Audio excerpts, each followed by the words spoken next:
Ay, naku. Ang hirap sa mga tao. Nagpapaasa lang.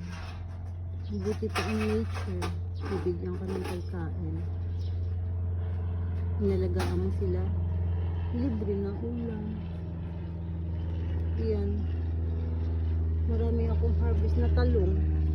Ito na lang ulamin ko. Kasi wala naman nagbabayad. Pinaasa lang ako sa item. Sana nilabas ko na lang sa auction lahat. So sad. Yung mga tao na ayaw humarap sa katotohanan. Ayan. May harvest na uli ako. Ang dami ko ng okra. Kaya lang, hindi ko sila makakain lahat. Ako lang mag-isa. My God. Diyos ko po. Sana, turuan mo sila. Makipag-usap sa tao. Diyos ko.